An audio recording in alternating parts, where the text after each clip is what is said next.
Hello. This is all live. Hello. I haven't even got headphones on. Hello. Don't know why I've got headphones on. I've got no audio. Hello. Stressed. Too much going on. What's going on here? I wonder if it's not working. Come here. Hello. Can you hear me, Houstons? Hellos. I need to write. So we're setting this up as we go because I'm that far behind. Joe, 450 studs for you for 25 stream streak, my darling. Well done. Hey, check you out. Hey, you're more regularly here than I am. This is weird not having any background noise. I need some music. Let's find some music. What shall we have? Let's find something simple. Hello, distracted by the utter filth on Ben's Discord. Oh, well. If you're being distracted by Ben's Discord, then be distracted by Ben's Discord. It's not even a Friday. Hold on a second. That's not fair. Fine. I'll keep setting stuff up as we go. Me. My stuff. No, you're fine. I don't know what we want. Where's our old tavern stuff? That would be good. Halloween, lo-fi. View all. Show me all my stuff. No.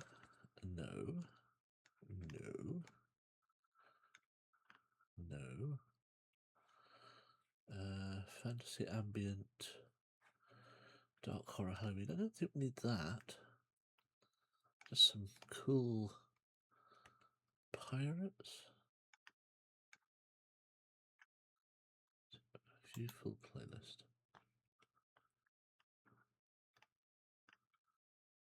No, that's not what I want. Not pirates. Tavern. Is this me old?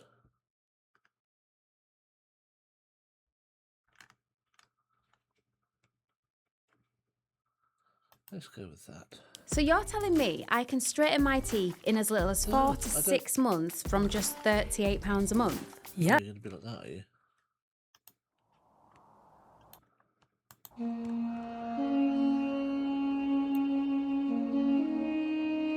You're there. That's nice. Forget that. I'm in the middle of setting up because I have done nothing to get stuff set up for today, so I apologise.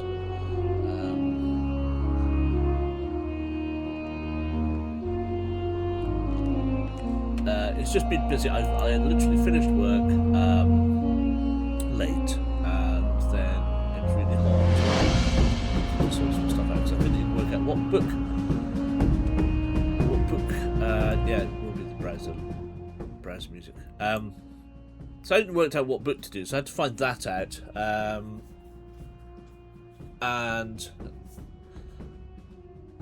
it's all Rick's fault. Okay. Good for Rick.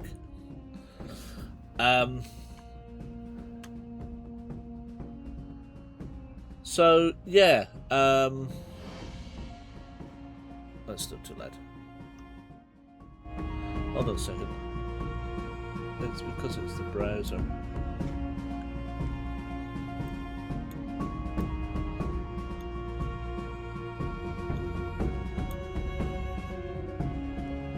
That should be a bit better.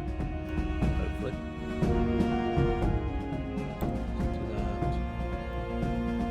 Let's do that. Down to there. Hello.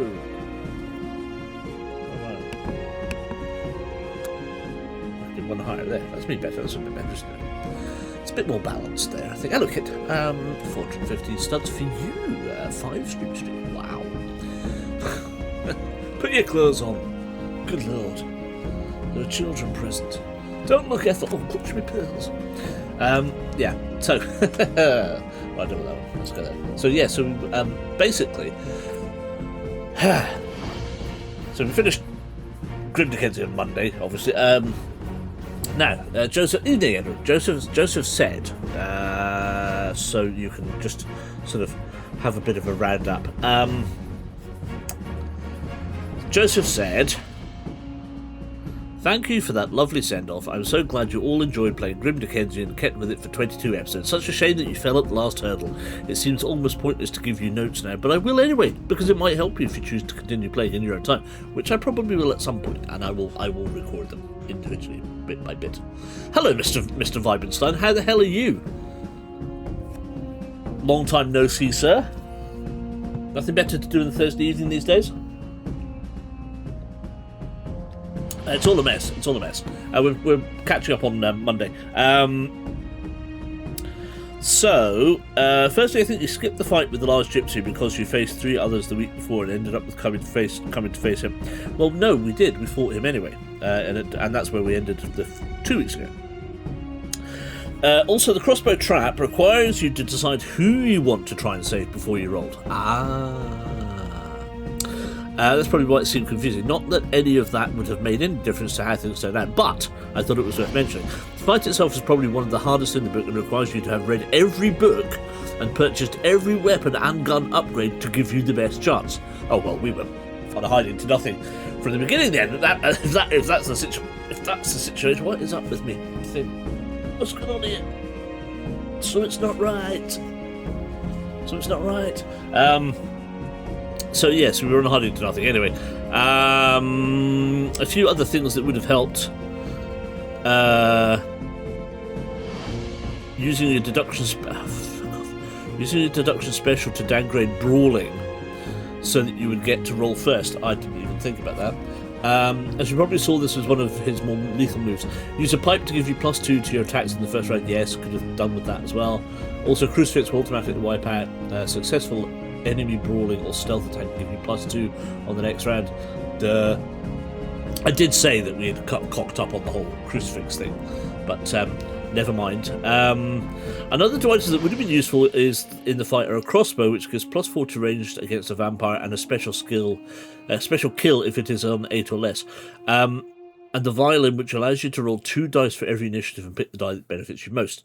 Still, this was your first time going through, and very rarely does anyone complete any gamebook on their first try. There was also some deductions towards the end, sneakily hidden, that could have led to another ending, but I won't tell you what happened with those, just in case you decide to try Holmes' adventure again one day. There was also Moriarty and Irene Adler subplot, which you could catch by succeeding in the prologue too. Well, of course we failed in the prologue, so that didn't help matters either. Never mind. Again, thank you so much for streaming these vids, and I do hope you do decide to post vids of your independent playthroughs of Watson and Dodger, and possibly the 4th character if you get... why does it keep doing that? It keeps prodding me to... stupid thing. Anyway, if you ever wish to play anything else of mine, not all are as long as it's epic and may play better with a group and need a recommendation, let me know. So there we go. And I just said huge thank you from all of us to him for just coming along and being there and being our mentor throughout the whole of it. We all thoroughly enjoyed it, so please don't be a stranger. Stay in touch. Do join us anytime you like. So hopefully down the line he will. But that left me with a bit of a quandary as to what the hell we were going to do today. So huge thanks again, Joseph, if you do catch up on this VOD, because it was absolutely immense. So it left me with a bit of a quandary as to what the hell we were going to do next. Now, I didn't want to do... I've got loads, obviously loads and loads of books to pick from, but I'm trying to shy away from doing certain books at certain times because I know that Ken's doing certain books, and so I was just trying to even things out. So I thought, well, why don't we just go back and do a classic fighting fantasy? It's going to be Talisman of Death. It's the next book in the series for us. It's book 11. We'll just romp through this and see what happens. But I've not done any of the setup, so there's nothing up there to say what the book is or who it's by. I've got nothing anywhere else. It's just absolute chaos and mayhem. So yeah, bear with me. So the first thing is obviously we now have some music. Next up, I need to do the book stuff. So I need to go off and find a copy of the Talisman of Death, book by Jamie Thompson and Mark Smith, of which I have no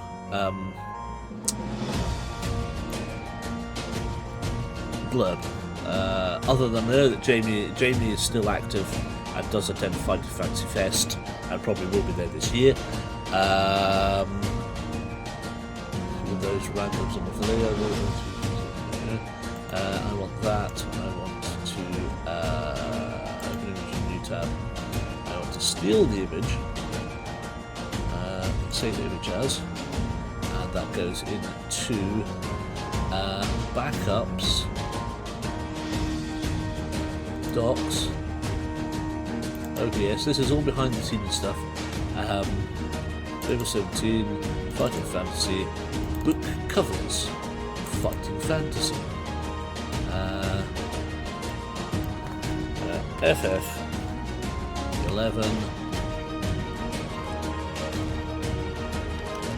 Talisman of Death. Bash. That goes there.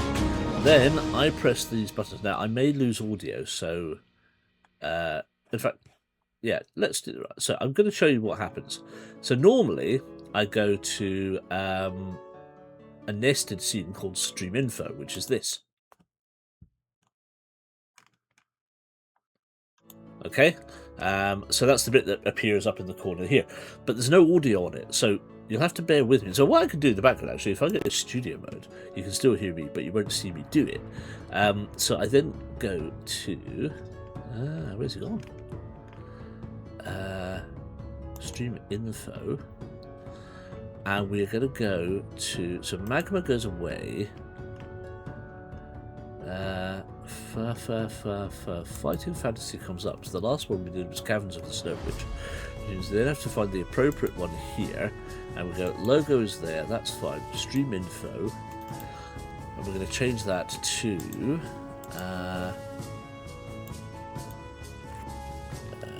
Jamie Thompson and Mark Smith. Mark Smith. Jamie Thompson, Mark Smith. And the book is, of course, Talisman of Death. So we OK that, then we go and find the cover, and we just go and change that browser to find the one that we want, which is number 11, that one there, and we open that, and we OK it, and then we shrink it down to size, somewhere around there, and that should be it, which means that I can then do that.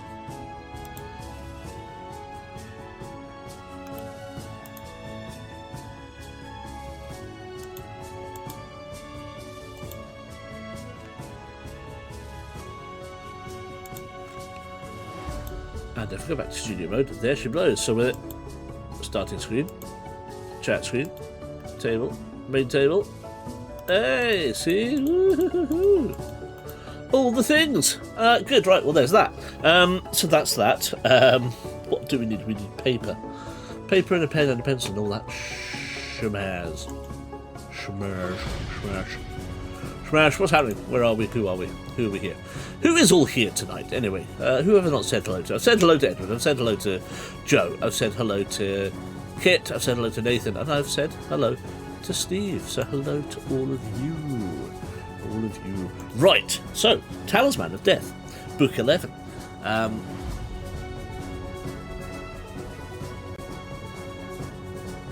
That's a good point, actually.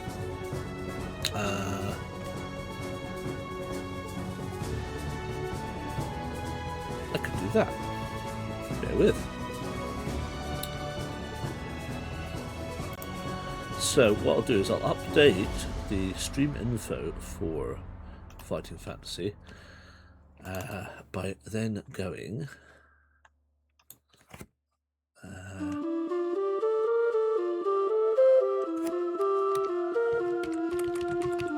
book 11, just in case anybody's interested, from the original streams. There we go, that's book 11. Okay, cool. So the next thing I suppose we want to do, because I don't know about you, but I quite liked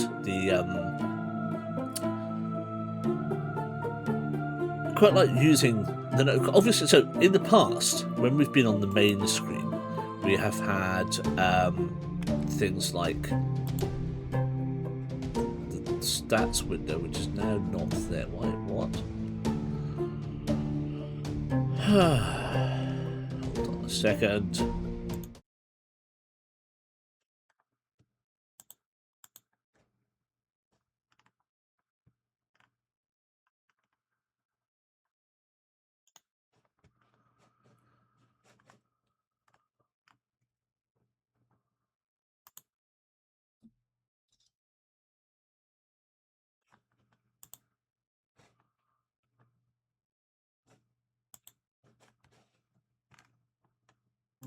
Oh yeah, it seems to have disappeared. Oh well. Never mind, I'll put my camera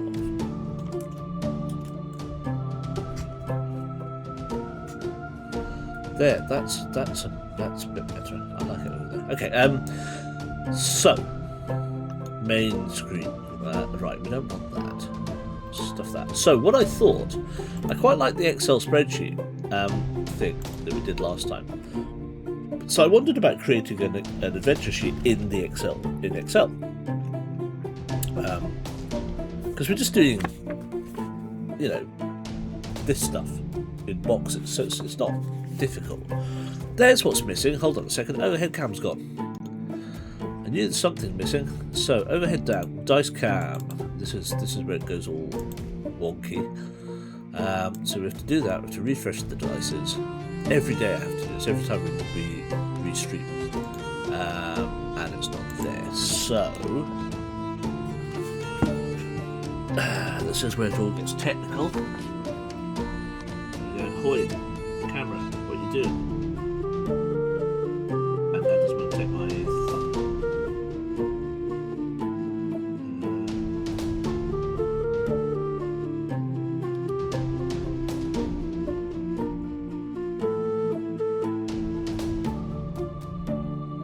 Come on.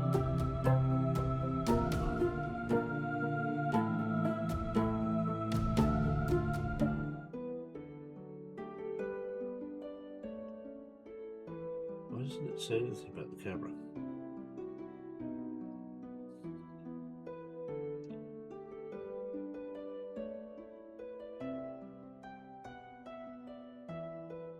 It should work. It should work. Refresh.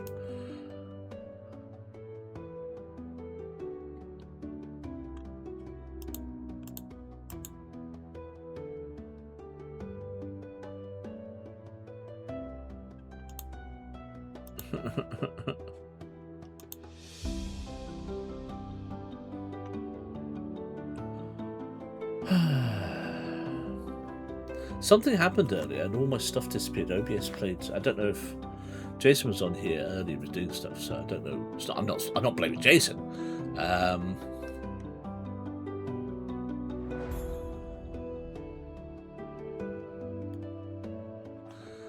Yeah, well, you should still see me. Should you not see me? You should see me normal, like here. Hello.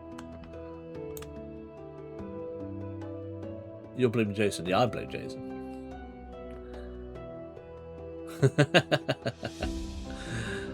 Right, why is this not okay? What are you doing? I need to force it to do something. Hold on.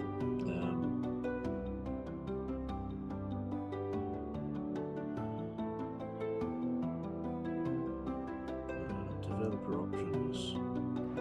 Bluetooth. Enable Bluetooth. Stay with desktop background. Book reporting. Running services. What to update? USB debug off. On. Okay.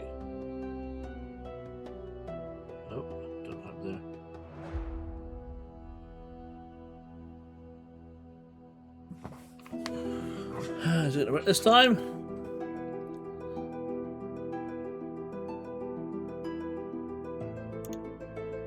No, why did it connect the USB?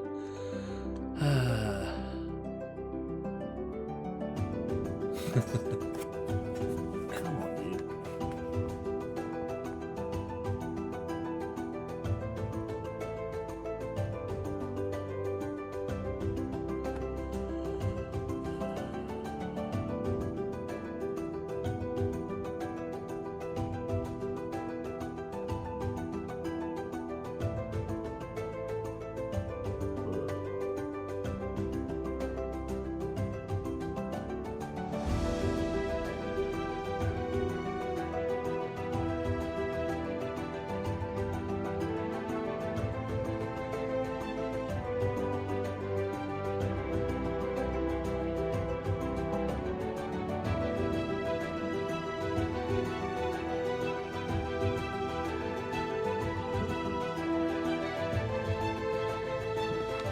That's it this time. Refresh.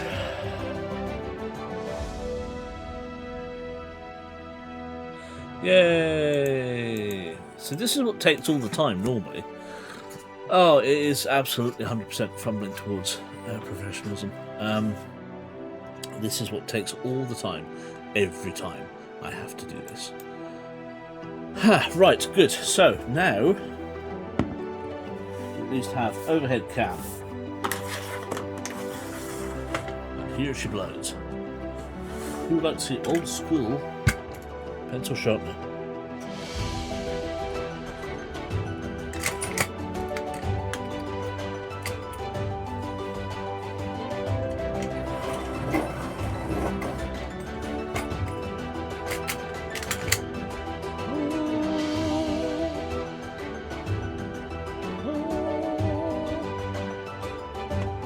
I love the pencil sharpener. Toys for geeky boys. Toys for geeky boys. Why am I not surprised? Purple, of course. Why, thank you, sir. Thank you. Thank you indeed. Thank you. Edit studio mode below. Here we are. So, yes, that is indeed one extremely sharp pencil. Hang on before we start. Yes, I'm hanging. There's only. We haven't started. All is well. Steve subbed for 43 months. Yay! Thank you for your Jeff Bezos money, mate. Much appreciated. It feels like it's been forever. How are you? I'm so pleased you make it, actually. Genuinely. It's been really nice to see you. Because, obviously, we've not chatted for a few weeks, and I feel like my right arm's been cut off, and I feel like noise box have abandoned me. Anyway, yes. Thank you, Steve, very much appreciated for your 43 months. It's been a while, what with one thing and another. No, of course, I know. What with you having a radio station to run and your own shows and that. 43 months is forever. What were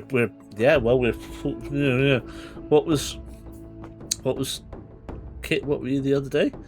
We should do a show together or something. Yes, we should. Actually, how many weeks do we have left? Because my books are still rather full until probably September. When are we due back?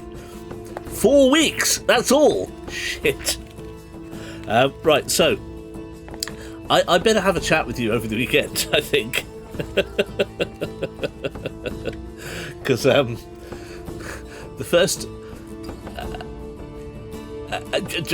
There has been no break. There has been no break for me. I have been chock-a-block pretty much every weekend because, guess what? People keep sending me books to fucking last-minute review and playtest.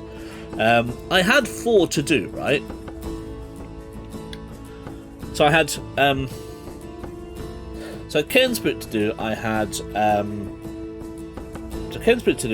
Matt's book to do.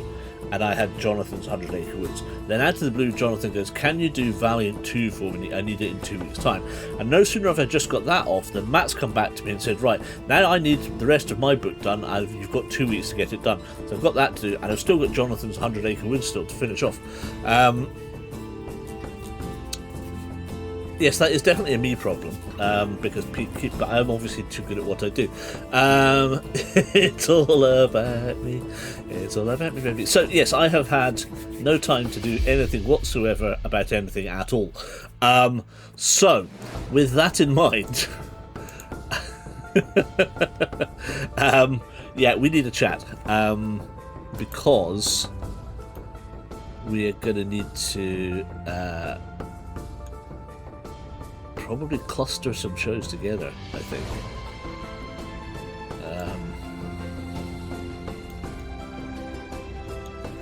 Or something. Yeah, we might need to have a chat about what's going to be feasible over the next little while. Anyway, that's is most definitely a me problem. Anyway, let us not dwell on that. The next thing I was going to get was I was going to bring up some sort of form of Excel. Hey, calm yourself. That's the one I want. Here's the one I want. Ooh, honey. So, I'm going to bring this over here. Right. Where's my book gone? It's over here. Talisman.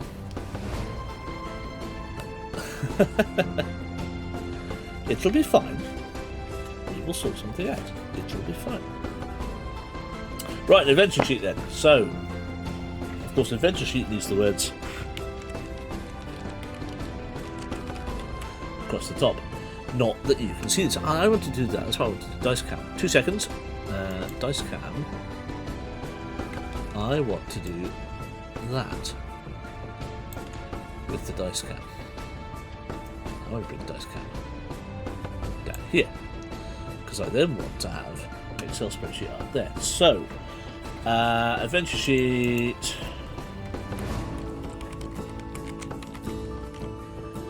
Talisman of Death. We want skill. No, not kill. Skill. Stamina. Luck. Luck. Actually, I wonder if I can bring this on screen. So if I go to here and go do that, and I want that, and I'm doing that. Yes, does that work? No, right, okay. So it's still tiny from last time. So let's do this. Interesting. Okay.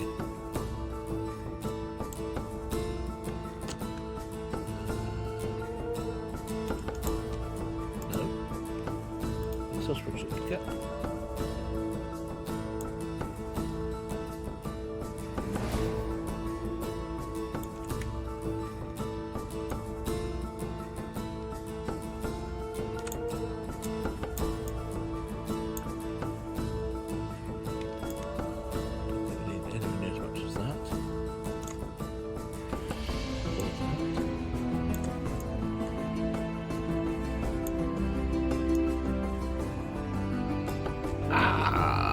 Just a touch out, okay.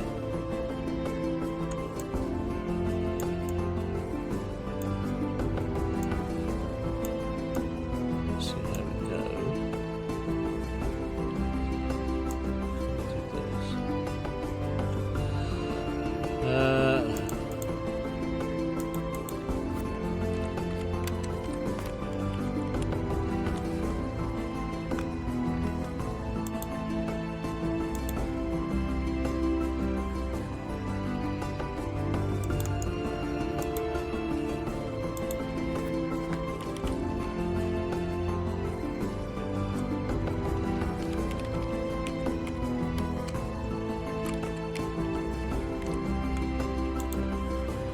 Okay, and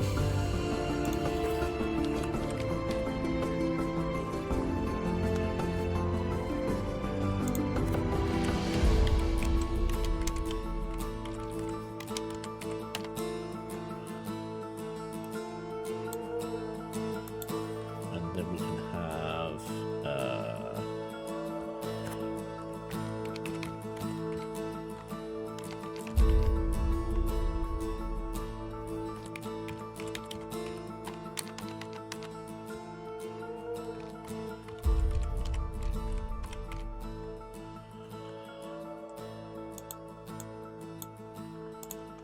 So that will do to start us off. Look, yes. Oh, I was hoping it was meant to say love. Yeah, me and Ed were wondering if it was a special phrase we needed to learn. No. It's just me mistyping. So obviously, let's run very quickly through this. Usual stuff. Okay. Talisman of Death by Jamie Thompson and Mark Smith. Once Peaceful World of Order. I wonder if it tells us inside here actually.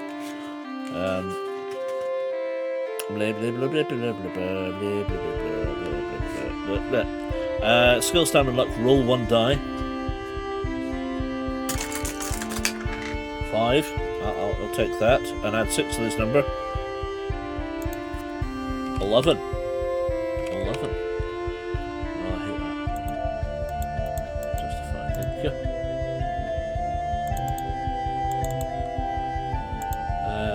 Stamina. 2 die.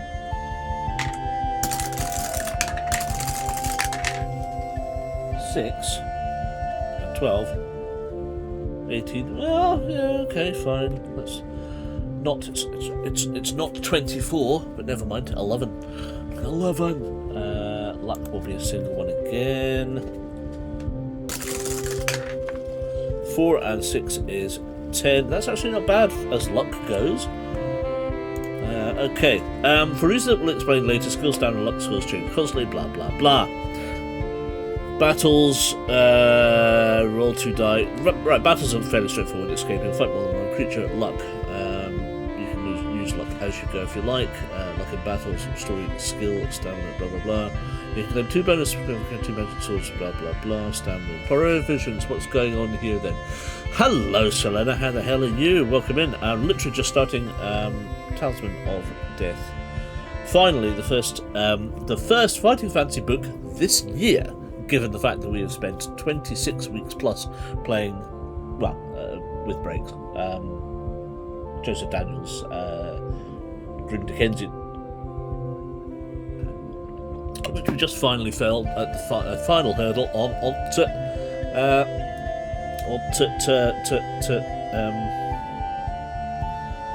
Monday. Right, start your adventure with bare minimum equipment. In addition, you may take 1 bottle of.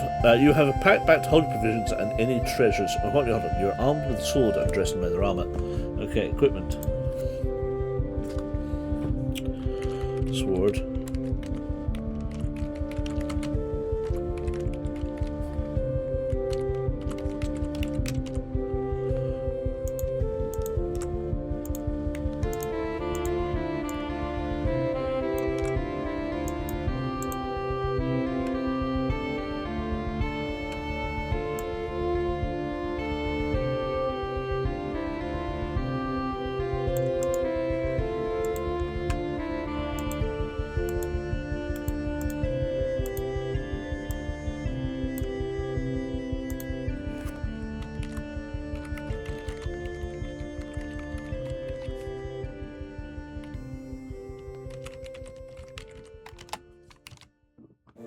Now that I've done that, actually, I probably don't need as much as that.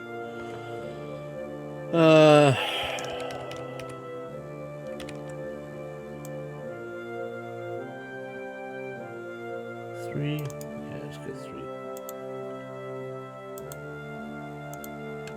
And then 3.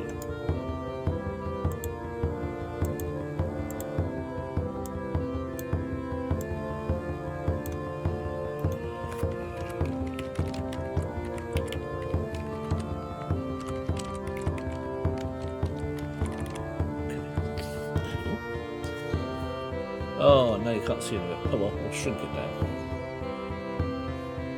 Oh yeah, because I made it to go lengthy ways, not shrunky ways. What if we do this instead? So dice cam can do this. Come over here. Maybe watched it.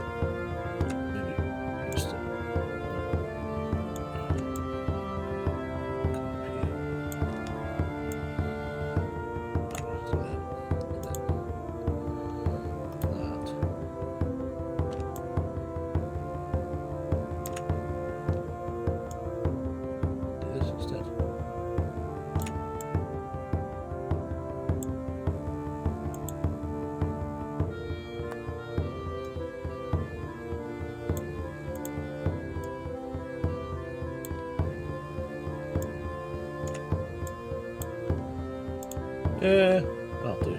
That's a bit better.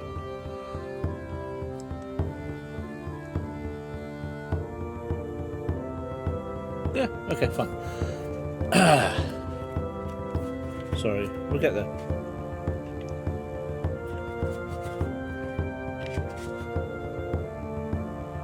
So, armed with a sword, dressed in leather armour, you have a backpack to hold your provisions and any treasure you may come across. In addition, you may take one bottle of magic potion with you, which will aid in your quest. A potion of skill, a potion of strength, a potion of fortune. Potion of skill will restore the skill points to its initial value. Potion of strength will restore stamina points to initial value, and a potion of fortune will restore luck points and add 1 initial luck. So, what would you like? Skill, stamina, or luck, or skill, strength, fortune?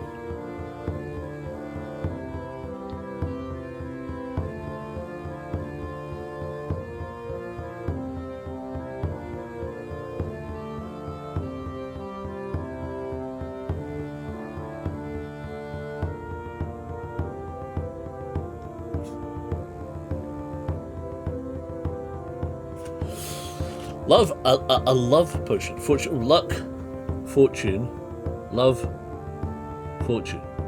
Oh. Oh. I need some paper.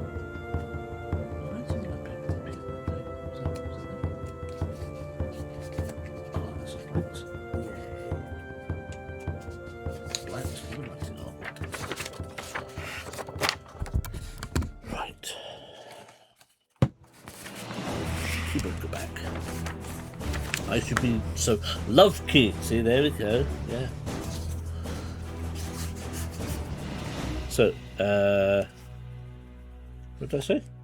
Oh, skill, stamina, or luck. And so far we have had a 1 luck, 1 fortune, which is luck. Yeah. Love, fortune, fortune, fortune. So basically everybody wants the luck potion. Fine. That's fine and dandy. Potions. That's over here.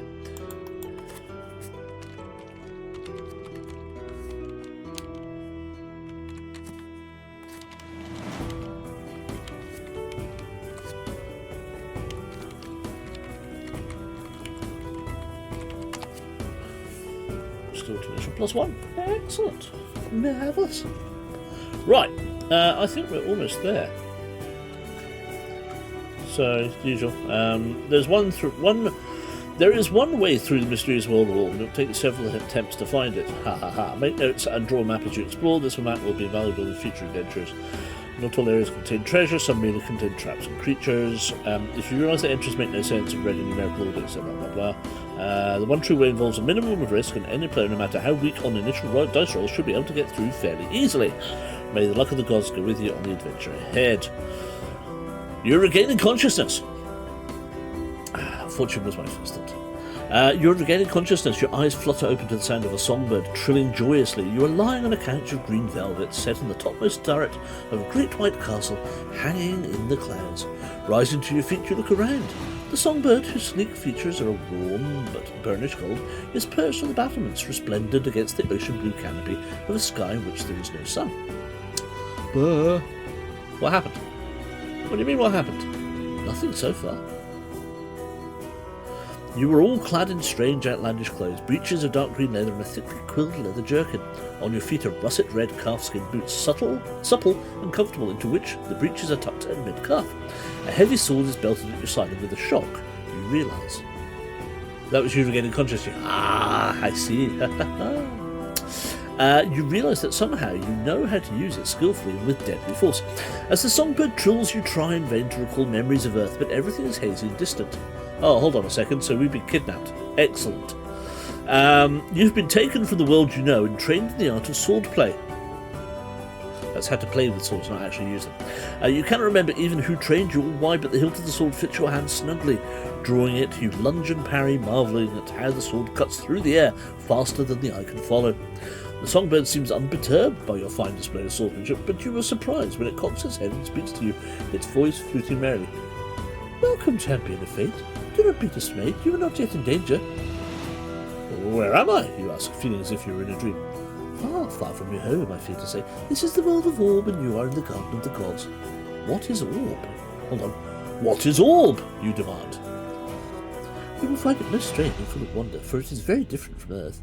Men must share it, not just with talking creatures such as I, but with weird and fell monsters, giants, dragons, and demons. There are warlocks and sorcerers too, great wielders of magic in the cities, but do not fear, you have been chosen to be our champion, for you are more likely to succeed than any other on Earth. Now I must complete my task. Come, my masters bid you join them in the chamber below. Please follow me. And with that, the golden songbird flutters away down a spiral staircase. Shaking your head in confusion, you descend the stone stairs to a large circular room where two beings turn towards you.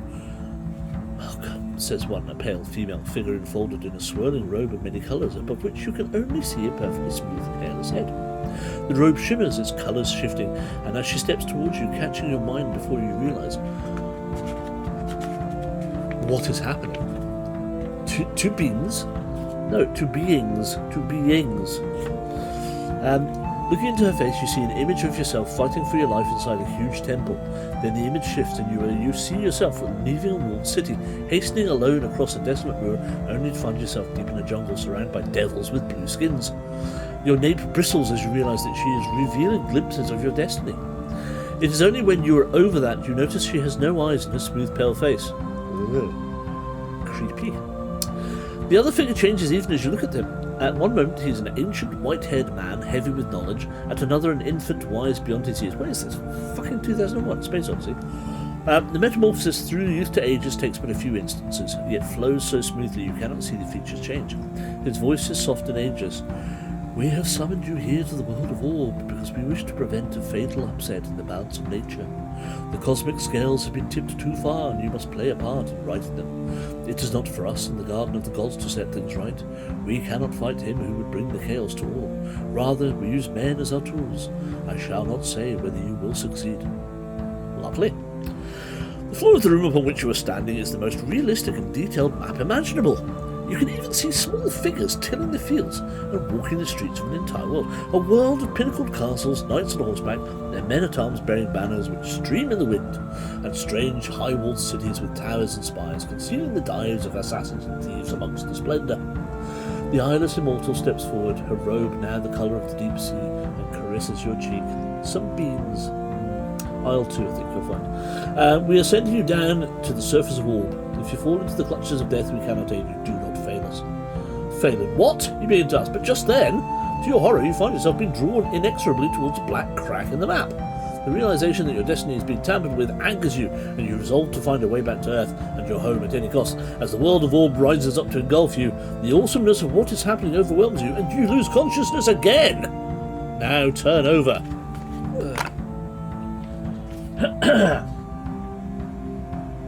When awareness returns, you look around.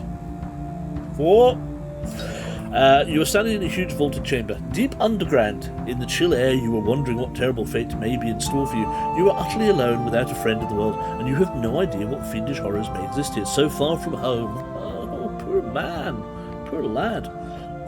There are no windows in the chamber, nor natural light, only the ruddy glow of flaming torches that are fixed to pillars soaring beyond sight.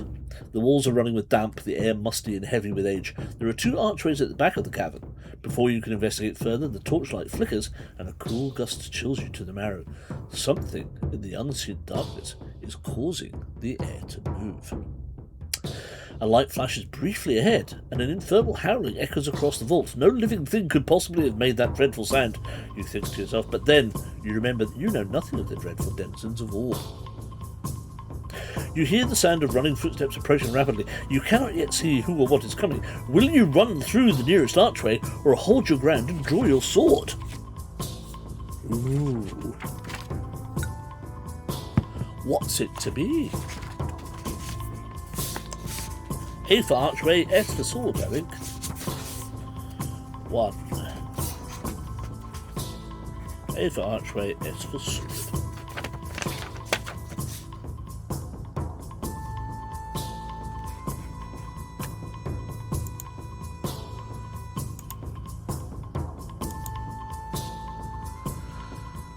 Steve would like A for archway. Kit and Nathan going for sword straight off the bat. Fighty fight fight. As is Edward piling in there.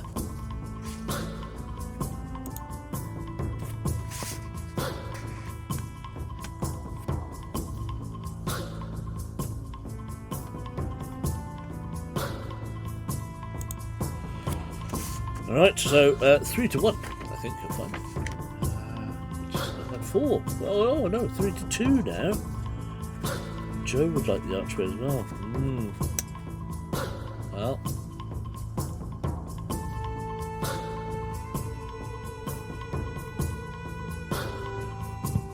Selena wants to throw tuppence in as well. You could have a draw in your hands, or you could have an inclusive choice. Yes, there we are. Perfect. There we go. We are going to draw a sword and turn to 30. And we're off, ladies and gentlemen. The book has been started. Hooray! First fighting fantasy in, I want to say, nearly a year. We'll stand in the archway and watch everyone else get slaughtered. Fair enough. The footsteps are coming closer. Suddenly a sound like a clap of thunder reverberates around the chamber. You look around and see that both the archways you have been sealed by huge stone blocks. Steve, you have now been trapped in a wall. Sorry, mate. You are trapped. Turn to 13. Better that being trapped in the wall, surely. Whoa ho ho! A woman wearing chainmail and carrying a loaded crossbow bursts into the torchlight ahead of you. Seeing you, she immediately points the bow in your direction. 3 men, panting heavily, appear behind her. Here they are. Here. Oh yeah, it's up there. Here they are. Here. That's them. Okay. That seems unlikely. Well, you stood in the archway, mate. The first, a tall and handsome man, is dressed in shining silver armour, and the blade of his two-handed sword glows with a faint white radiance. The next is dressed in a flowing robe of cloth of gold and wears a smiling golden mask. He carries an ivory staff. The last is a thick-set man with a white circlet of chainmail. A red cross adorns his breast, and a spiked mace hangs at his side. They stop. Once again, you hear a wailing louder than before. "They're almost upon us!" cries the man with the glittering sword. The shield maiden calls to you. "Who are you, and what are you doing here in this rift, the spawning place of all evil?" When you say you have come from another world, say that you're on a quest against evil, try to play for time, or attack the shield maiden. W for world, Q for quest, T for time, A for attack. W for world, Q for quest, T for time, A to attack. Come from another world, on a quest, play for time, attack the shield maiden. Quest, says Kit, of course. Quest. Otherworldly. Edward is going for otherworld. Quest. Well, there we go. That's categorically 5 for quest. Number 60. All the numbers 60. Alone? Asked the shieldman in disbelief. The man in gold turns to the priest. Is it true? He asks. Knowing your story to be a lie, you wait anxiously whilst the priest casts a spell. It is a lie, says the priest. The shield maiden turns to you accusingly. Why are you lying to us? I ask you again. Who are you and what are you doing here? Will you tell them the truth, or ask them what business it is of theirs? Huh. I thought we were on a quest. Oh well, never mind. Truth or accuse. T for truth, A to accuse. J'accuse. Truth, says Kit, straight off the bat. If you're applying the madness, why not... Oh, that's me. If you're enjoying the madness, yes. Truth. All the truths.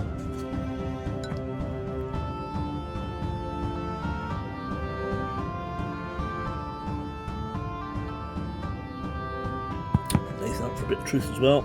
So it's 1, 2, 3, 4. We are on a quest. Oh, no, I agree, but we've been forced onto a quest. I think we were just saying we were here on a quest, like, yeah, we're on a quest, you know.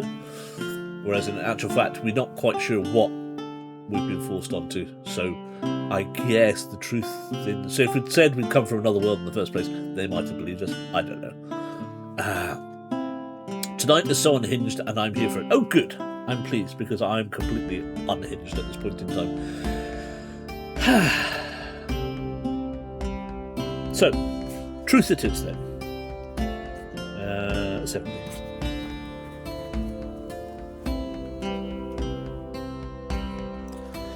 Her eyebrows rise in surprise. All four of them look at you doubtfully. The priest pauses and says, "It is the truth and spoken from a true heart." The shield maiden lowers the bow and turns to guard the entrance of the cavern. "What are we to do? The exits are blocked and I only have enough power to teleport one of us out now," asked the man in gold. The man with the glittering sword, a paladin, says gravely, "Then we will die together, wizard, and we will pay dearly." "But what of the talisman?" asked the priest. "Perhaps this warrior has been sent by the gods to continue the quest. Sensing the goodness in these people, you wait to hear how you can aid them. Turn to 100.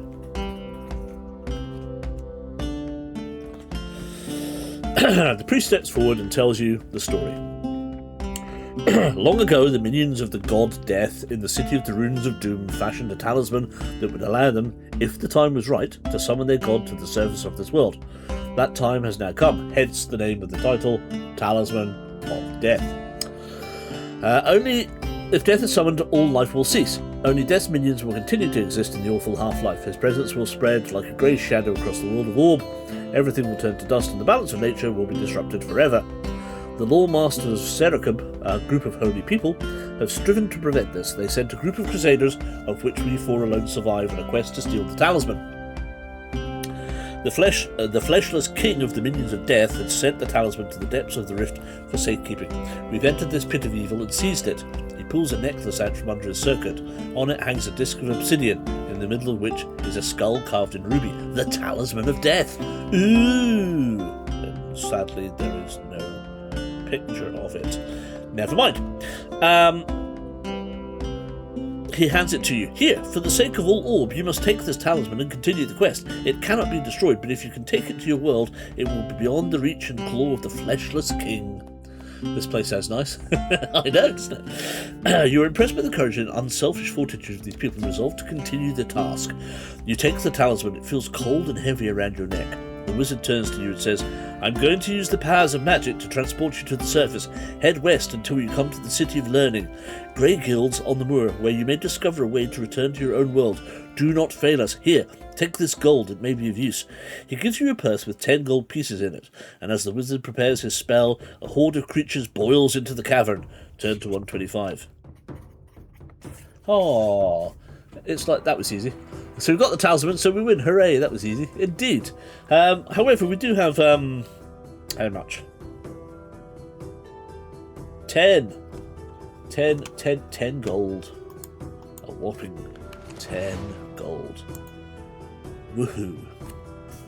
So, let's see what happens when we get to 125, shall we? Dark elves and cave trolls are pouring into the cavern, attacking the shield maiden. As the paladin and priest rush to her aid, you see a huge shadowy form looming behind the sea of elves and trolls. The paladin's glittering sword cuts through the horde, but the dark elves are using magic, and the shield maiden is unable to turn back their attack. She falls beneath their onslaught, poor love. The huge fiend howls triumphantly just as the wizard completes his spell. Turn to 185. 185. Suddenly, you're in blinding sunshine. This is the third time in literally 5 minutes we've been transported somewhere else. Do we need to make a note of the talisman? Yes, all right. Jewels.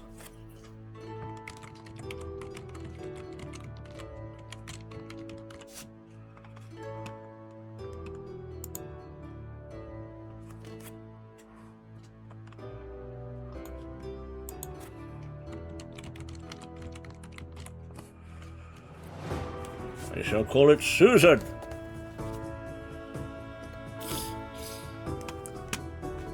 All by this weather, eh? Oh no. You're in blinding sunshine. You're standing at the lip of an immense chasm. You realise that this must be the rift the Crusader spoke of. The rocky earth is blackened and cracked, full of pits and fissures, and noisome fumes rise. Noisome fumes. That's interesting, isn't it? Fumes with a noise. Not a smell, just a noise, rise from the depths of the chasm. To the west you see a range of green hills, far away, partially covered in trees and thick woodland. A few hundred metres to your right you can see where a forest begins, extending all the way to the hills. You realise that you must head in the direction of the hills to reach Grey Guilds. But which route will you take? Will you go through the forest, or would you rather take the more direct route across open ground? Noisy fumes, exactly. That's a fart, really, isn't it?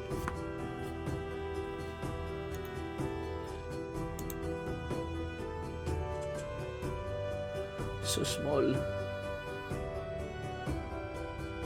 I can't see what that says. Oh no! What's happened? My widgets.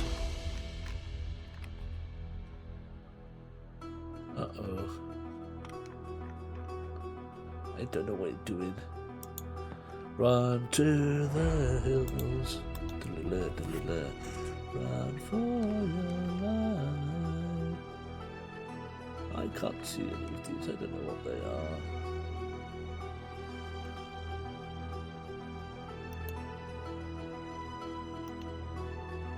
are. There we go. Oh well, that worked.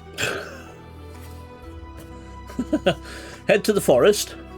The open ground seems too easy. Forest, hills, forest, forest, forest. Right, okay, we'll go to the forest then.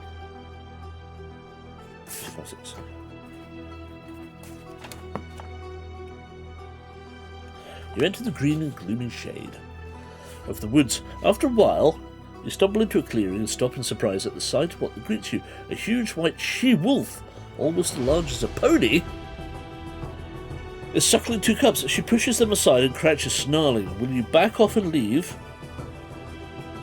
Offer the wolves some dried meat. Attack. How do we have mod? Where has dried meat come? Hold on. Provisions. Did it say anything about provisions? I know it said that we can, that our knapsack will hold provisions, but did it actually give us any? Ah, your backpack contains enough provisions for 10 meals. Well, that's good. 10.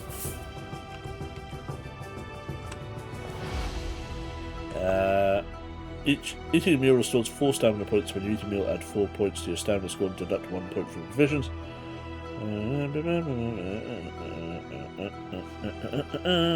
Plus 4 stamina.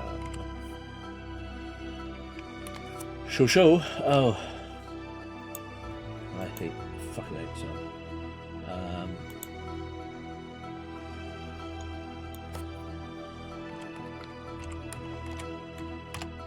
You have to word it in a way that it will allow you to type it out in the box.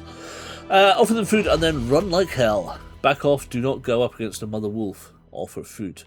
Okay. So, yeah, back off and leave, offer food or attack. So far we have got back off, offer food, attack, BOA, back off, offer food, attack. Okay, we'd like to back off. Edward and Nathan would like to, and Steve would like to offer food. Steve then wants to run like hell. So that's 3 people offering food. Any more for any more?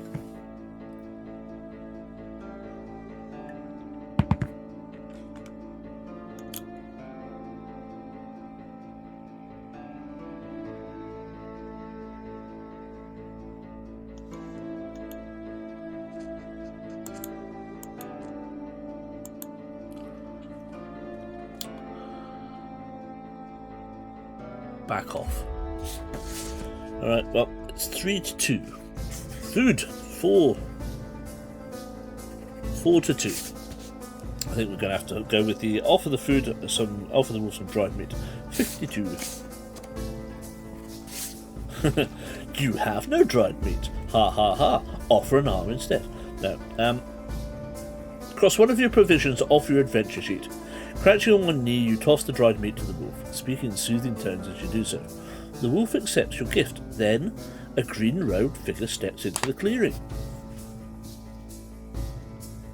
Ta-da! There they are. Avec wolf. So very good. -1 provision. 9? Oh no, hold on. Yeah.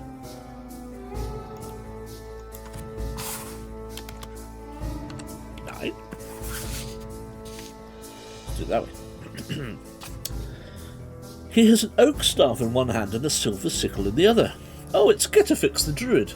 5th Statue has arrived. I reckon it's Getafix the Druid. A crown of mistletoe rests on his head. It is Getafix the Druid. He smiles at you and says, "My name is Wodeman. I am the guardian druid of the sacred grove. My friend Snowmane thanks you for the gift of food. Such gentle generosity deserves reward. The blessing of the druids will go with you. May fortune smile on you. Gain 1 luck point from the druid's blessing." Ooh. Luck. At 11. 11. I would love to see an Asterix movie in which Viv Stanshall plays Getafix. Yes. "You look weary," he says. "Here, have this." He takes a golden apple from his robes and hands it to you. Note it down in your adventure sheet. Such apples are wonderful and refreshing and restore up to 4 stamina points when you eat one. You thank him, knowing you must continue on your quest. Reluctantly leave the idyllic place of the sacred grove. 10 to 159. So golden apple, eh? Okay. I suppose I should probably pop that down under provisions.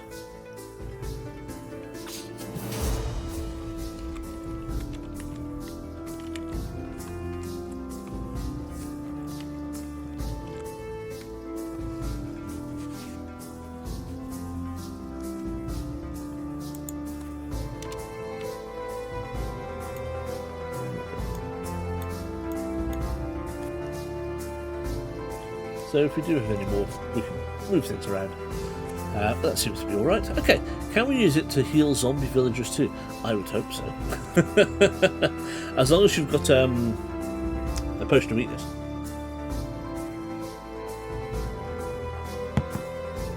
Unfortunately, we've only got a potion of fortune. What are you going to do? 159. Also, by the way, this is the first for me. I've never played this book before, so. You force through heavy undergrowth for some time, making your way over the hill and into the thick wooded valley on the other side. You then take a trail heading west and are making good speed until, rounding a corner, you see a huge brown-scaled lizard with 8 legs. Basking in the sun. It's a lizard with 8 legs. Its heavy horned jaws filled with long pointed teeth. You may test your luck to see if you can slip past without waking it. If you're lucky, to if you're unlucky, to if you prefer not to take this risk, leave the path to cut away through the undergrowth. Right, so 1, are we going to test for luck, yes or no?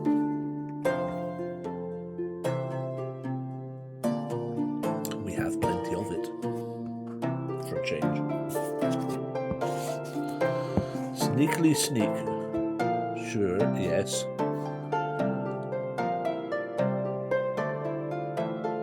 Okay, right. Well, we will do that then. So, testing for luck.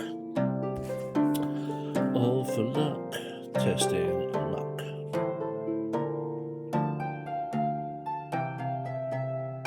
Roll 2 dice. As long as the number is equal to or less. To fail, we need a double 6, and there's a 4. Well, there's 10, so that's... if the number of holders less than your current lucky equal to or less, you have been lucky, and the result will go in your favour. So huzzah! 2, 6, 7.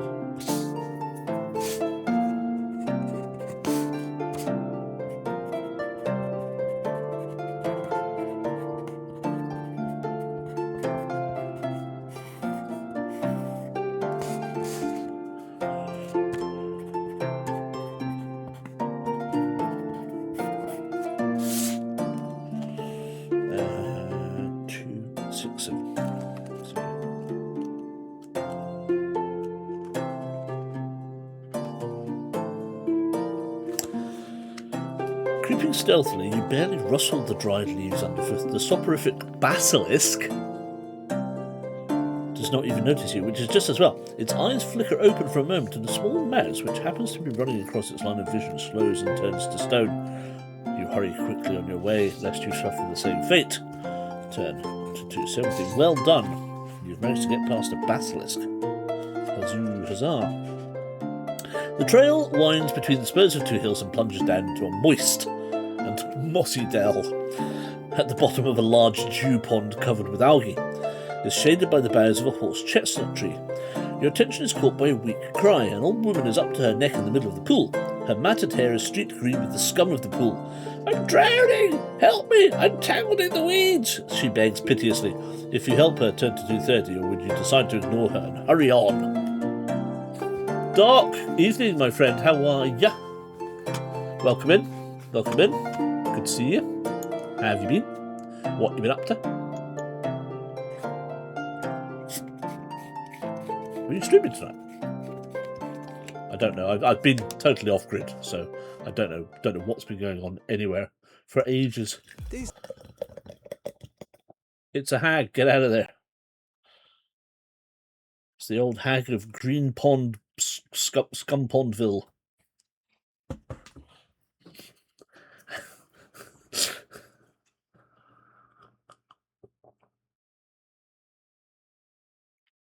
It's the worst kind. Pond hag. Pond hag.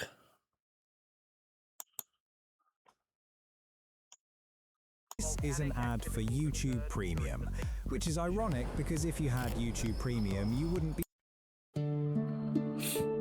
Sorta. Okay, right, okay.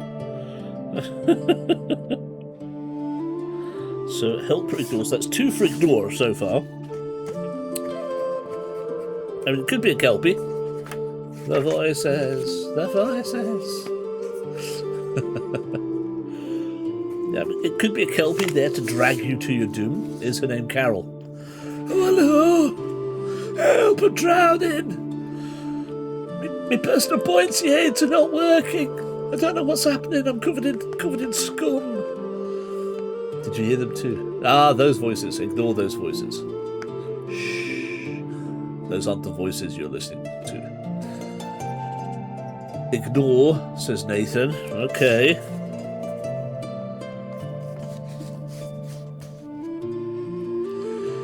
Good evening, Smile Tolerantly. How are you?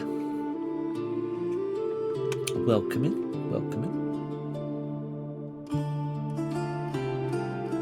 This is not just any hag, it's the finest Bon hag. Yes, indeed. This is the Marks and Spencer's hag you've all been waiting for, ladies and gentlemen. She is the bestest hag. I mean, she lives in a moist and mossy dell in a large dew pond covered with algae. What's not to like? A horse chestnut tree. It's very nice.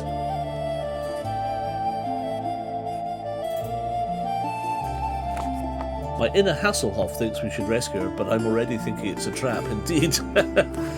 That's extra to leave her. But my buoyancy aids are not working.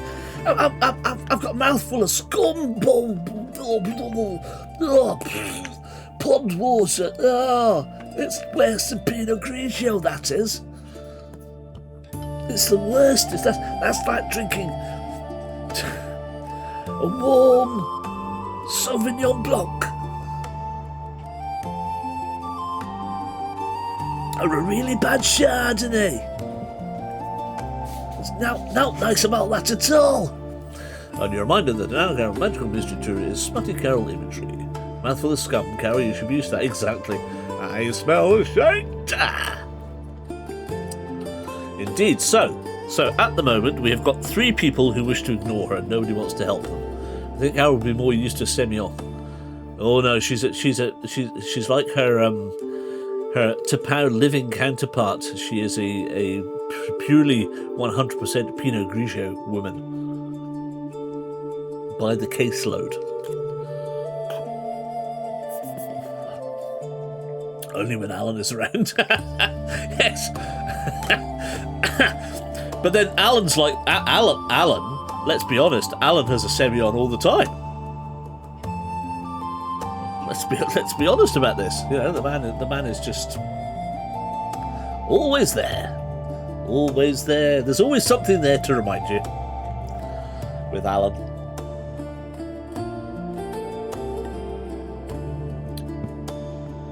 When he asked for a little off the top, he didn't realise he was going to lose the tip of his pinky finger. That was a what a fun hogmanay that was. Right, so nobody wants to help her, is that right? Everybody wants to ignore her, leave her to her fate, yes?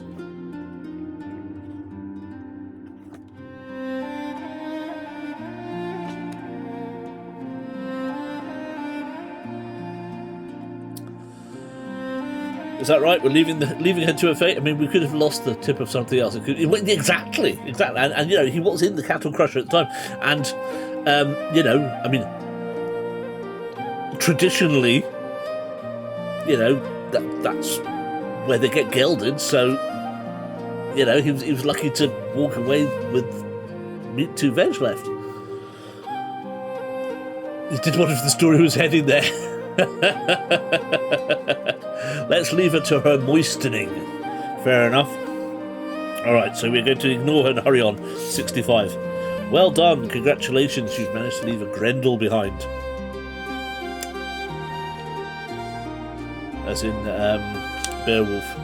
So very good. Well done. Eventually the hills give way to a desolate grey moor stretching out to the west, and after half an hour or so you see a cloud of dust ahead. You can soon make out a group of 20 horsemen.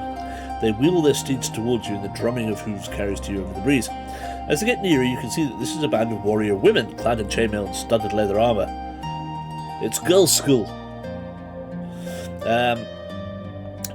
Who are bringing out a new single. Their faces look grim and unwelcoming as they wheel around you, forming a closed circle. Their captain spurs her horse forward and tersely demands what you were doing out here alone on the edge of the moor. Will you tell them about your quest? Horses with wheels. Wheel, as in wheel round. Although, forming a closed circle is effectively a wheel, isn't it? So, yeah, whatever. Tell them about your quest. Say that you are from another world. I hope their armour is more heavy duty than the usual chainmail bikinis. Oh, yes, it is most exceptionally robust. It is 100% full-on chainmail armour. I mean, I wouldn't say no. So, you know, if they wanted to have their way with me. Oh, hello, yeah, there you go. See, hello, ladies.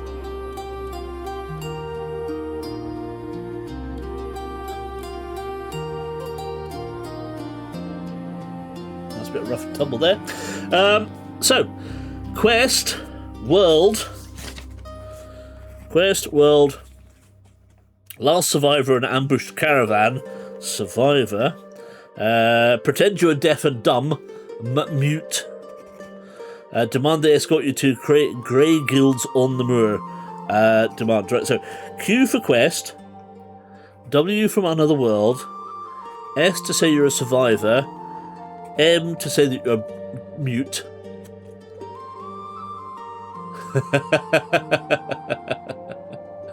I've got to get that. That needs to be sorted out. I need to get a bucket of water done for this. Or demand that they escort you to Gravenels. Need to demand. How can you say you're mute if you're mute? Exactly. Well, you know, like.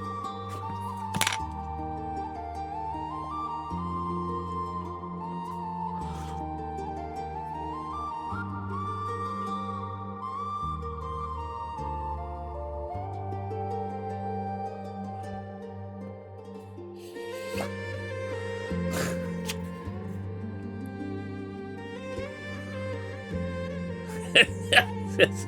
I'm sorry, I don't speak English. Oh.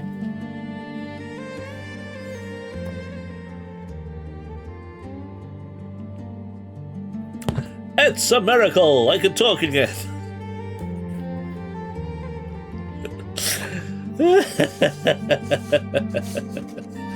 Right, shall we? I'll tell you what. Let's go through them. All of those who wish to say they would like to tell them about the quest. Type Q now. You're not allowed to vote more than once.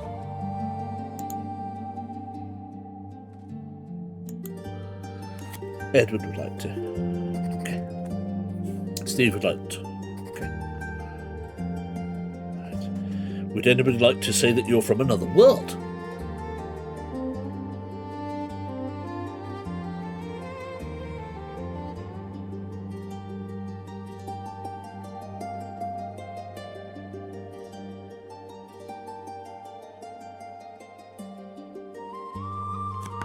No.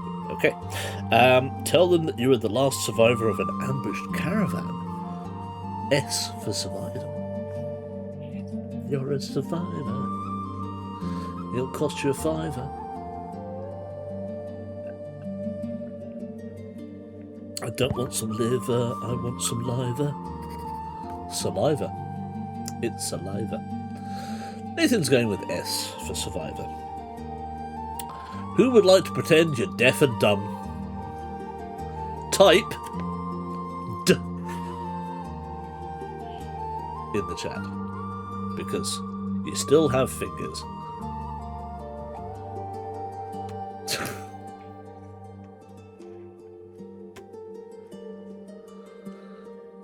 Eh?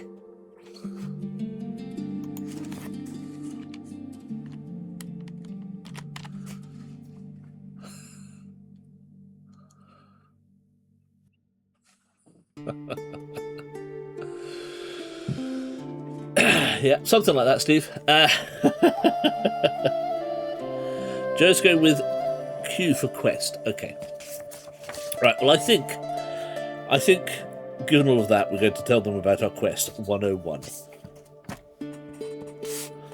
Whether we're deaf, mutes, or whatever. 101. They kill you. Your journey ends here. No. The captain and the other members of the patrol start to laugh at you. She throws her head back with her hands on her hips and stares at you. Give me your sword and climb up behind Elvira here. She points to one of the younger women. We must take you back to Grey Guilds. Will you hand your sword to her or refuse to give it up? You had to press 1 to hear all the options. There's my girl. So, you told her about the quest. She throws her head back and laughs and stares at you. Give me your sword and climb up behind Elvira. I climb up behind Elvira. I've wanted to climb up behind Elvira since I was about 15. Personally.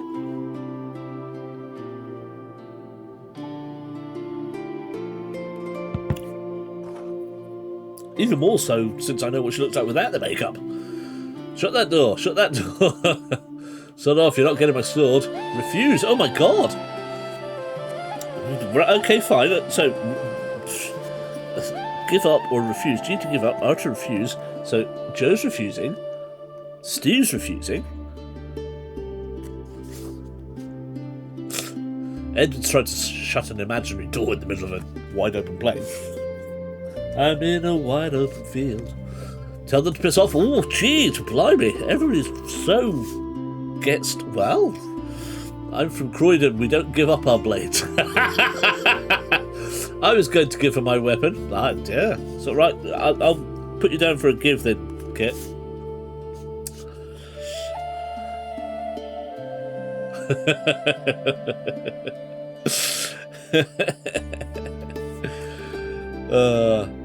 Sorry.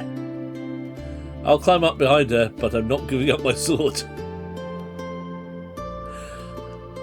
You climb up behind her and give her your sword.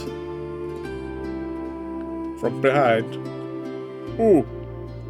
Ooh, refuse to give it up then. 142. I'm going to... let's see. Let us see. Let's put a pin in the options here and have a look, shall we? 142. Just in case. I don't want to die so quickly.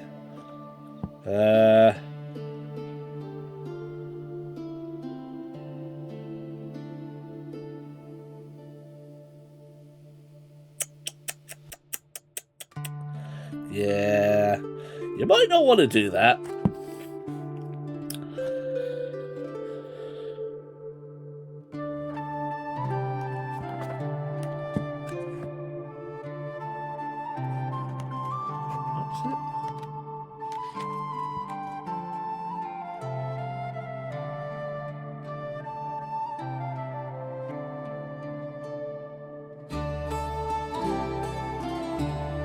Oh, yeah. Well, she is going to be basically separated.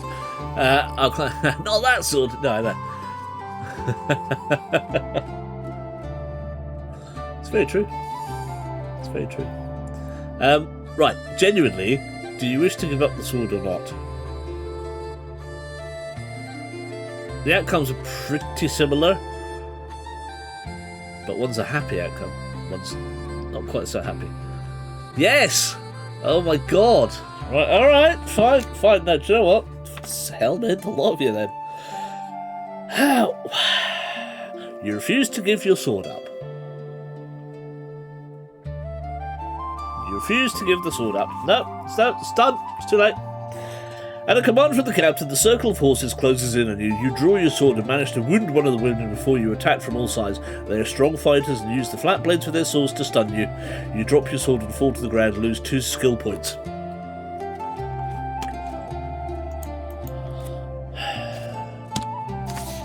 Good hell.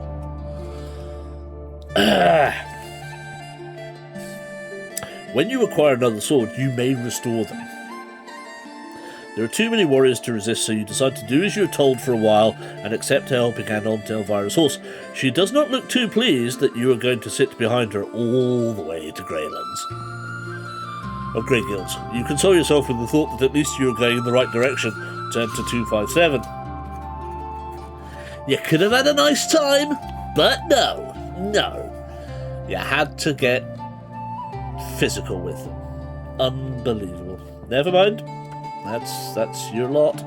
You can deal with that. In my alternative universe, I'm riding quite happily. Quite happily. What? No.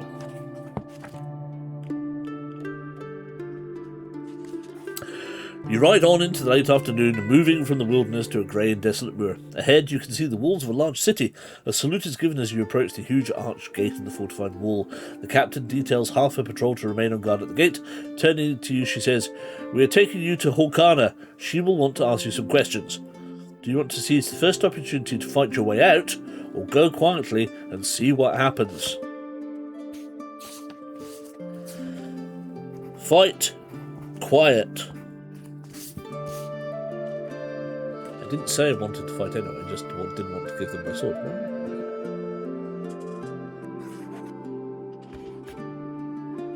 Pretty much amounts to the same thing around these parts.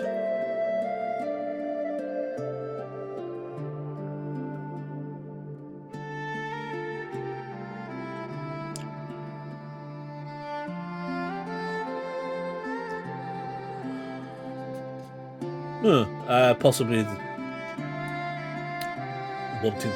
the bit about wanting to fight someone. You know how thinking the other day. Quiet. 1, 2, 3, 4, 5. Let's do that. Go quietly. 3, 3, 4.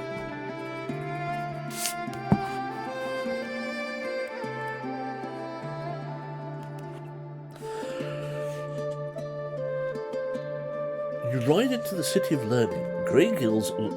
No, you ride into the City of Learning, Grey Guilds, along a street called Moorgate. Many of the buildings are quite grand, built of light grey stone. You see a mixture of people in the streets. There are some men wearing light blue togas who are sages and professors from the Guilds of Learning. Other groups of young men and women are carrying books and scrolls, and you realise that, unarmed as you are no match for these women and have no alternative but to go with them. Turn to 351. Well, we knew that one already. Yeah, man. You're taken along Moorgate past various food and pottery shops, and then down bustling Store Street. They turn right down Guard Street and come to a halt outside a squat grey building. It is the watch house. The patrol dismounts, and you are ushered inside. 78. A lot of entries that just lead you on from one to the other without much interaction. Jamie says it's their first book. To be fair, they get better. I mean, story-wise, are quite nice, but yeah. Anyway, after a short delay, you were taken into a large office. Inside is a tall, striking, raven-haired woman dressed in a long black cloak, which parts to reveal her polished hilt of longsword.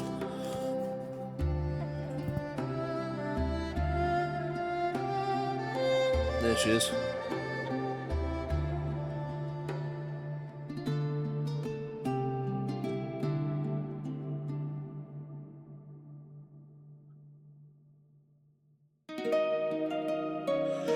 It's Joe Gascoigne in The Gentle Touch. Charles II. My name is Charles II. I love the people and the people love me so much that they restored the English monarchy. I'm Scottish, French, Italian, a little bit Dane. I'm 100% party animal. Champagne! It's got the look of Maureen Littman about it. Oh, that's right, actually, yeah, facially, I mean, that's not a mouth. That's not exactly a mouth you can love, is it? It's Pete Byrne.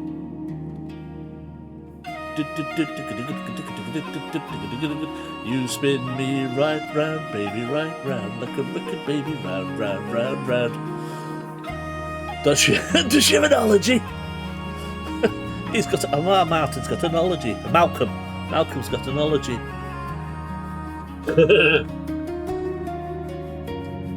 That's what I'm saying, it's Pete Byrne. It's Freddie Mercury in drag.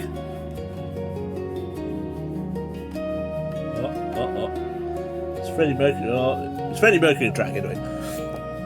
There she is. Her bearing suggests great personal power. She stands and greets you. I am Horkana, High Priestess of the Temple of Fel Corinla and a Marshal of the Watch. You've been telling some unusual stories. She nods, and the guard begins to search you. You try to resist, but are held powerless. The talisman is ripped from you, its place of concealment, and handed to Horkana. She recognises it immediately, and she laughs with rapturous delight. She turns away and says, I'm going to the temple. Throw this fool out into the street. You are hustled out, and the door and the watch house slams shut behind you. You have lost the talisman. What will you do next? Dun, dun, dun! What the bally heck are you going to do now? You jest about the BT adverts, but I assure you my mum was absolutely turning into... I loved those BT adverts, they were great. So, are we going to go back down Guard Street to Shaw Street, turn down Smith Street, or walk down the street of Seven Sins? Aye, aye. So, oh, Jesus. G for Guard, S for Shaw, the number 7 for Sins. G, S, or the number 7. I can't make it any simpler than that. 7 Sin Street, exactly. Is that where you'd like to go? Is it? I'm going to put you down for that then, Kit. Hey. If you've had 6 of these already. Oh my good lord, look at you all.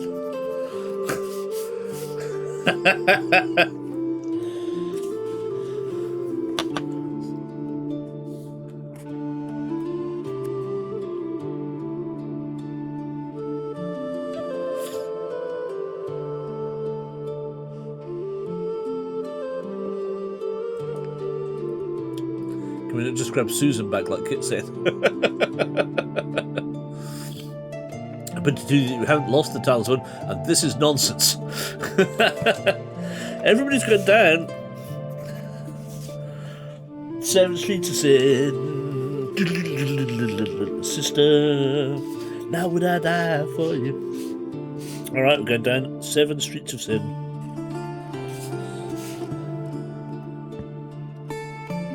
Excuse me, your in-laws and the lady preachers.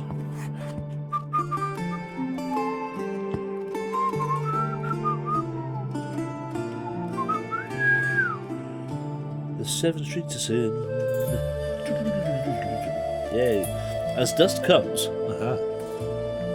Somebody else who comes down the 7 Streets of Sins. You walk on down the streets of 7 Sins until you reach the Red Dragon Inn. You drag a red in. A thick-set man opens the door and flings a pail of red-stained sawdust across the road. Sorry, closed, he growls at you and slams the door again. Before you can move, you notice the pile of sawdust being disturbed. Footsteps appear one by one, leading from the sawdust towards you. Will you shout loudly to attract attention, scoop up some dirt and fling it at the footsteps, or wait to see what happens? What? Say what?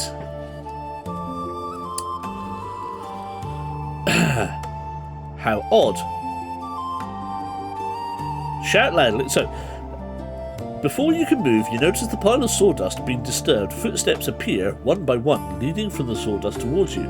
When you shout loudly to attract attention, scoop up some dirt and fling it at the footsteps, or see what happens. S for shout, D for dirt, W to wait. This is an odd book.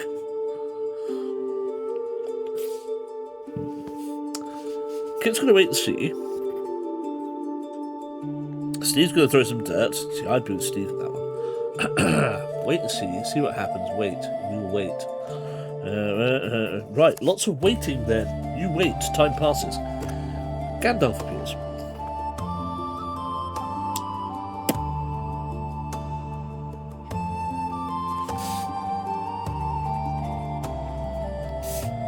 Why?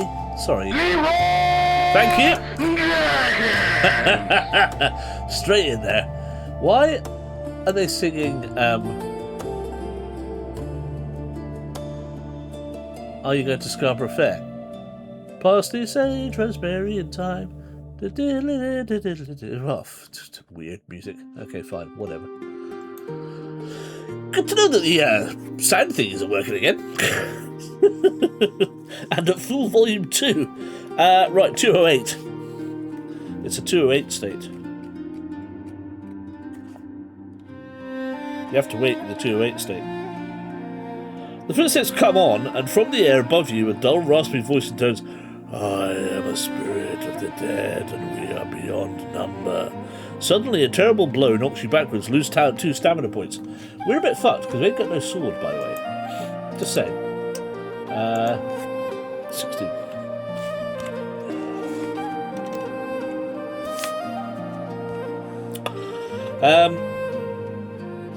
You must fight the unseen stalker, striking out blindly and hoping your thrust will harm it. Unseen stalker, skill 9, stamina 8. Fucking hell. Yay! Right.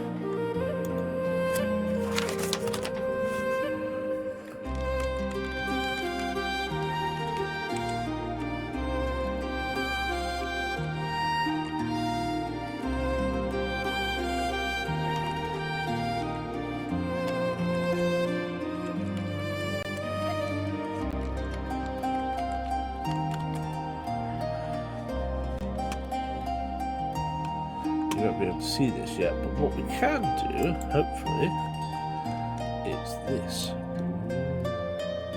And indeed, but then we can see the dice. Or we could, for the duration. Yeah, let's do that. Let's do that. One more time.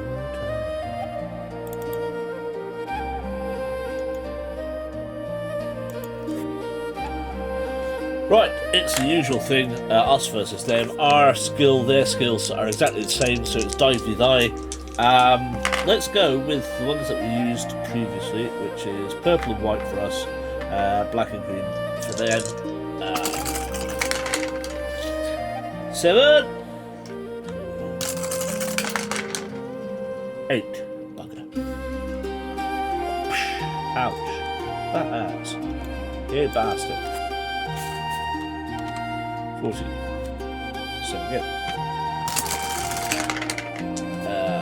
8 for us. Oh, 11 for them. Ah, you bastard. Stop hitting me. Stop hitting me. Stop hitting me. 4. 8. Ow.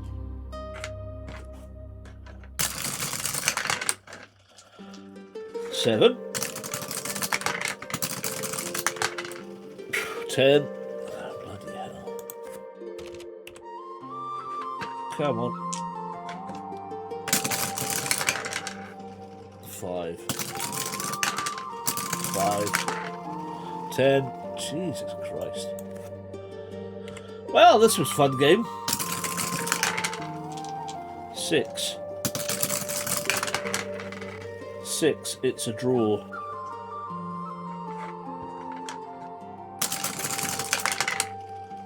$10 for us, that was a 6. 7 for them. Haha!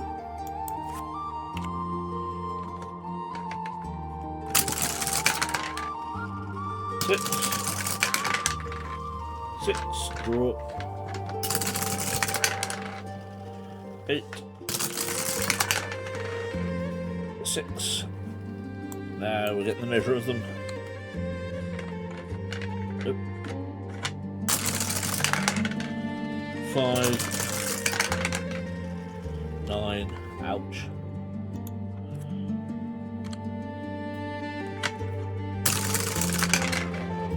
$10 for us. 8 for them.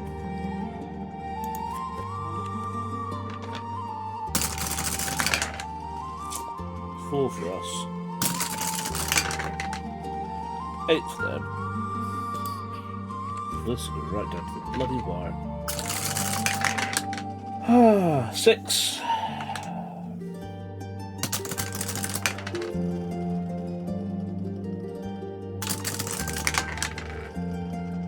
Dead. We're dead. Well done. We need new dice colours, yeah. Well, that was absolutely fantastic and spectacular.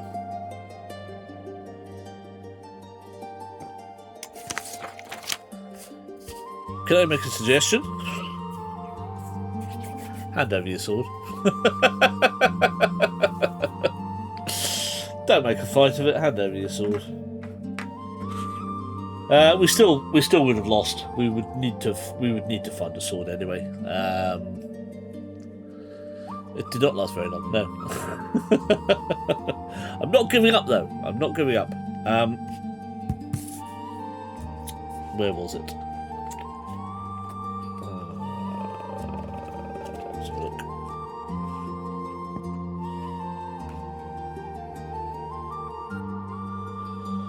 Blah blah blah blah blah blah.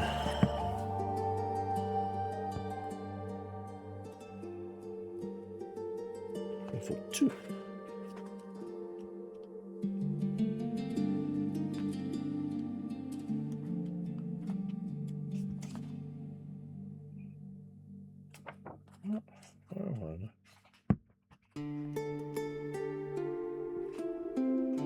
I forgot to say it.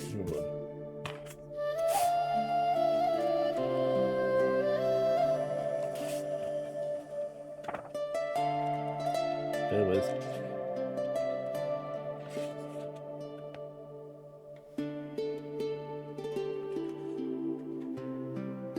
What?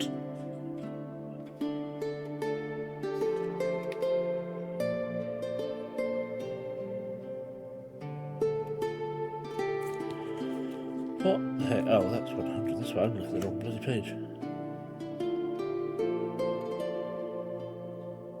Yeah, okay, right. So 101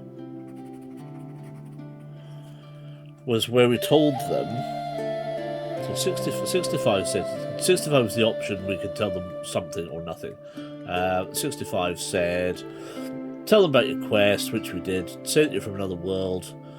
Tell them you're the last survivor of an ambush. Pretend you're deaf and dumb while they escort you to Grails. So 101, we then decided to go, and she said, "Give us your sword." And you can sit behind Elvira. And we refused to give up the sword and did 142. 155, on the other hand, still loses the sword. Elvira helps you up behind her. She appears none too pleased at the prospect of sharing walls with you, and you ride in silence. Oh, right, so it is exactly the same. So 257. So it wouldn't have made any difference whatsoever. It would not have made any difference whatsoever. So the question is, I guess, maybe going back to your woman, or choosing which road to walk down, would probably be the most obvious restart point. So we can either go from 78 with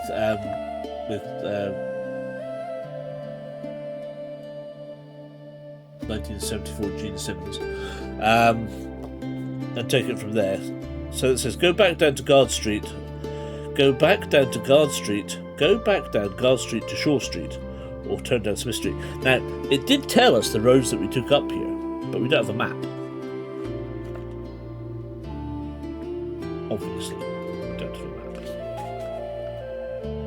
map. But we did come up a bunch of streets. 334.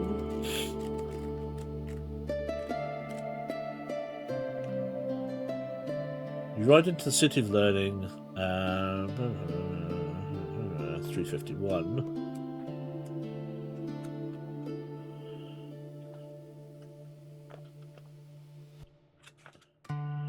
You take along Moorgate past various food and pottery shops and then down bustling Store Street. They turn right down Guard Street and come to a halt outside a squat grey building. So I would say that's exactly where we want it. Where do you want to go? Because we then get 78, blah blah blah. I think if you want to backtrack, so now Smith Street obviously sounds potential to purchase a sword, perhaps, because if that's the smithing street, or Guard Street is the one we came in on. So, what do you reckon? I'll give you your three options. We will reboot to 28 dead.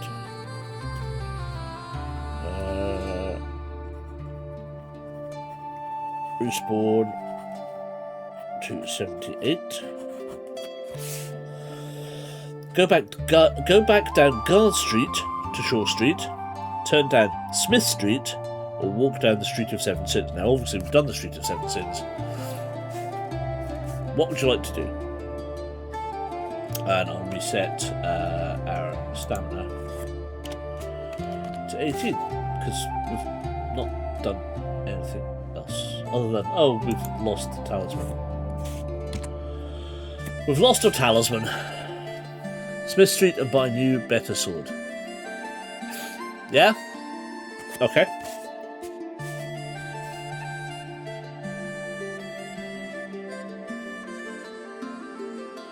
No more Seven Sins of Rye for us. No, exactly. Exactly. Right. Smith Street, yes or no? So two have said Smith Street. Any more for any more?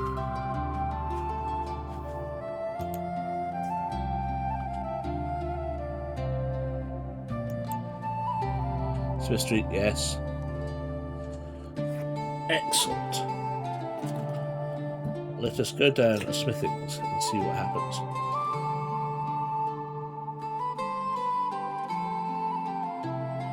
Might at least get a new sword, as you're quite right to say. Right, Smith Street. 303. Let's do this thing. Leroy Jenkins. Oh, hey, now here we go. So you stride down Smith Street, next door to a tinker's shop. You see, are you allowed to use that word these days? You see what appears to be an armourer's. Do you wish to go in or pass by? I for in, P to pass by. IP, intellectual property.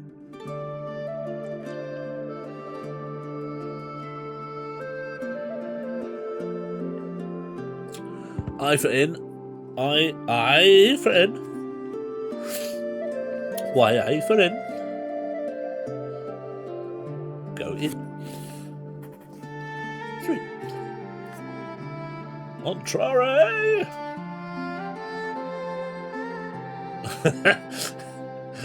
Did I say the other day? I'm sure I said this on Monday.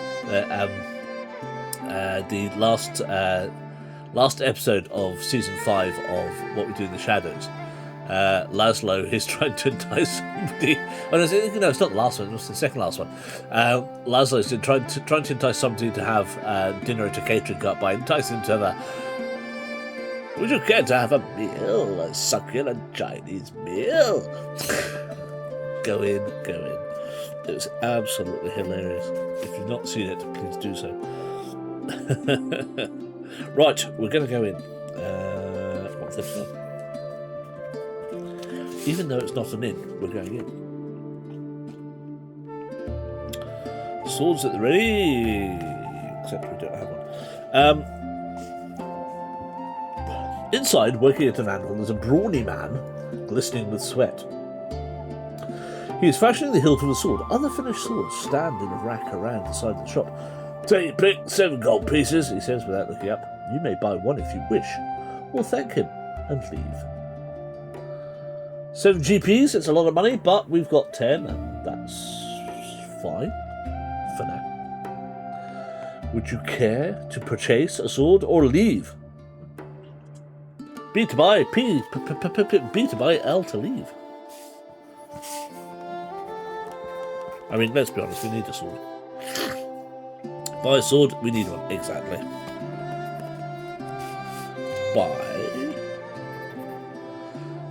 Buy swords, let's buy a sword. Buy swords now, let's go buy swords. Buy.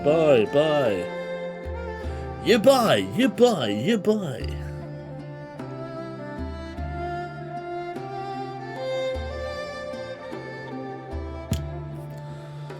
I saw an excerpt from John's Darkroom recently, where he shouts, anybody on Twitch, give us a shout, and if you go, yay, and he goes, congratulations, you work for Amazon. Anybody here, YouTuber? Hooray. Congratulations, it's only been 4 seconds since the last one of you has been outed as being a sex pest. Anybody in Kick? Fuck you. Hello, my friend. Buy a sword, get down to China Richard swords. Excellent, right, swording it is. 160.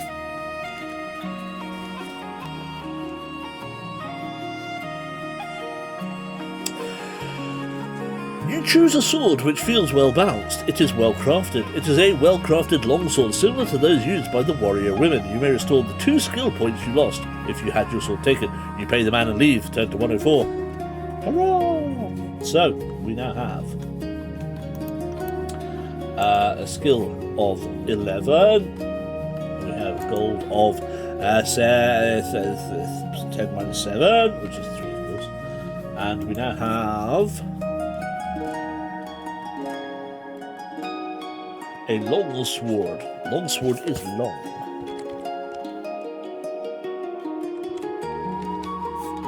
Long sword. Awesome! We are mildly less useless. We are indeed. Right, now then.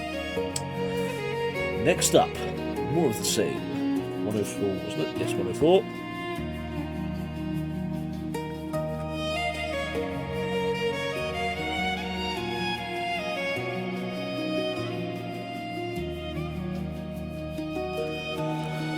Ooh, okay. 5 past midnight. I'm running just one. Let's go for it. You continue on down Smith Street. There are no shops here in the street. It's deserted, except for a stooping, cowled figure who looks like a beggar. He comes up to you and suddenly draws himself up to his full height. Inside the cowl there is nothing. No face, just 2 glowing coals suspended in blackness. Your horror at this apparition turns to dread as it hisses in a sibilant whisper. Did you think you could run from death? Give me the talisman. A black-gloved claw reaches out towards you. Do you say that you no longer have the talisman, or attack this thing immediately?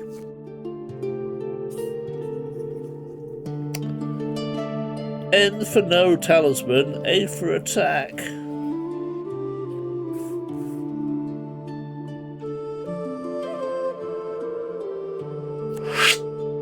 No talisman. No talisman. Kill them all. No talisman.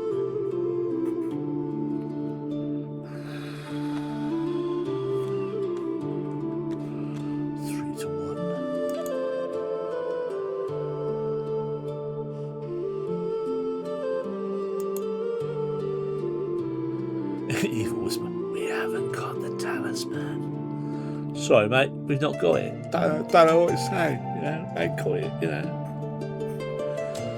I'll put that down as 5 no's. 5 no's. I ain't got a talisman, mate. I ain't got it. Oh, I got half inch, did it? 81. Lies! It hisses and strikes you with its claw before you can move. A chill numbness spreads from the wound and you feel as if your lifeblood is being drained away. Lose 1 skill and 2 stamina points. Now you must fight the minion of death. Each time it strikes you, you lose 1 skill point as well as the normal stamina loss. Fucking hell! That's a bit of a blast to you, isn't it? I think I preferred the unseen... Actually, the unseen stalker was even more powerful. So, unseen stalker, we don't know who he is. He is minion of death. Skill 7, stamina 7. Will we survive? Let's find out. Alright, now do you want to change the dice then? Here's your opportunity.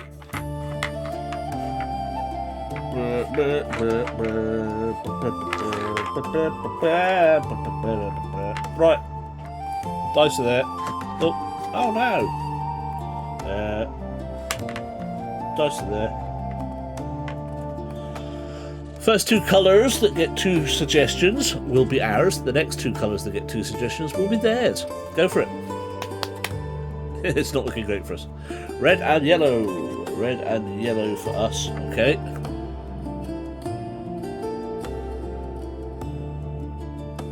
Purple. Purple. There's 1 for us. Oh, blues entered the fray. Purple's already got a blue. Right, so there's purple and blue for us. Okay.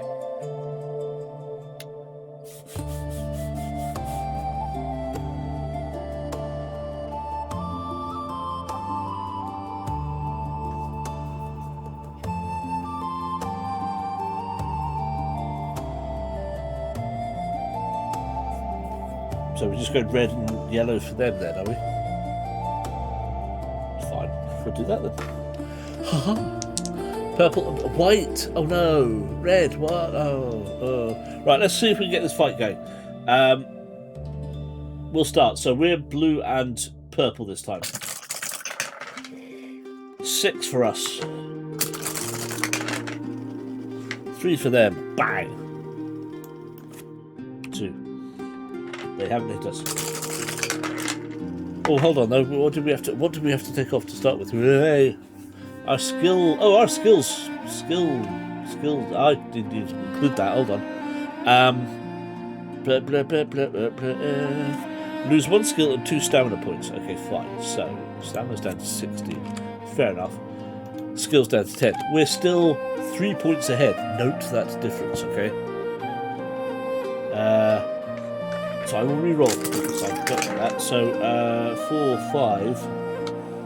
5, 6, 7, 8 for us.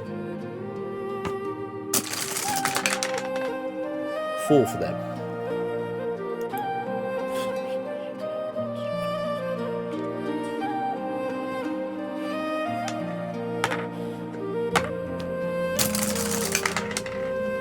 Two, 3, 4, 5 for us. 8 for them. Ouch. So that's 2 and 1. So we're now 2 ahead.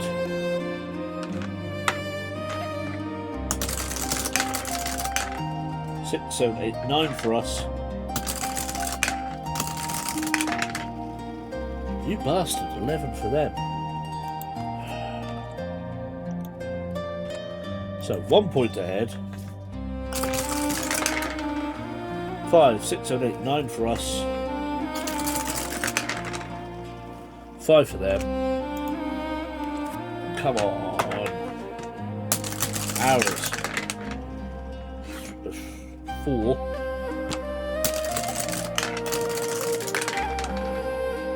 9. 7. hope we get to heal ours.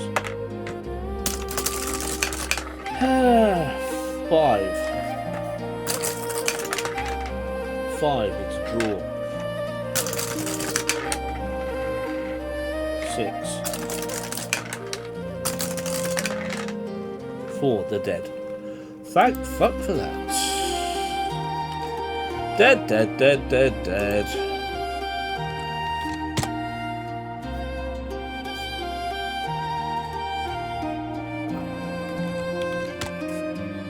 Dead, dead, dead, dead, dead. They're dead. 175. Please help us with our skill.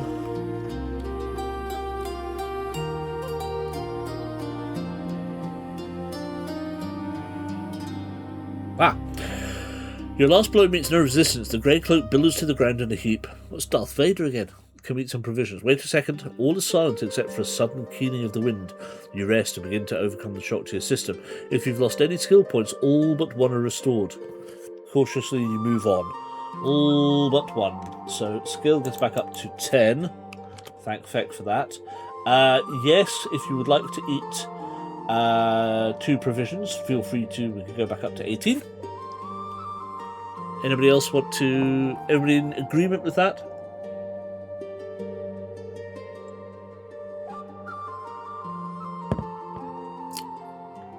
Eat 2 provisions, get back up to full health.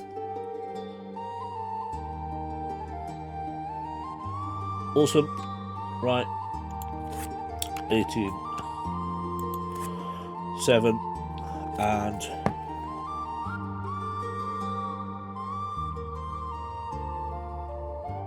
we're coming on to Silver Street on 85, and that is where we will wait until Monday.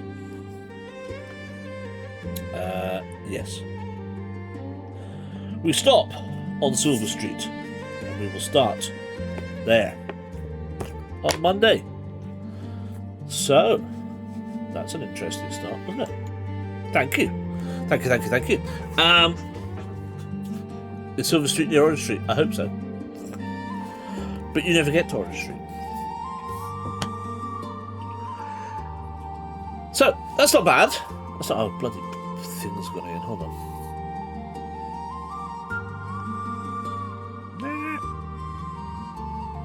Where are you?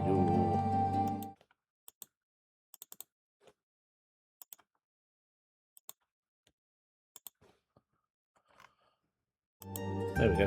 Back again. Even if you keep on running, exactly. Tonight's been hilarious. Hilarious. I'm pleased. It's very nice to see you all. Very nice to see Steve and Selena again, as always. Thank you guys for dropping by. Edward, Joe, thank you. Nathan, Kit, thank you. Anybody else who dropped in earlier? Doc. But that's pretty much everybody. So thank you guys for dropping. It's been lovely. A nice way to start a new book, thankfully. And about time too. Hey!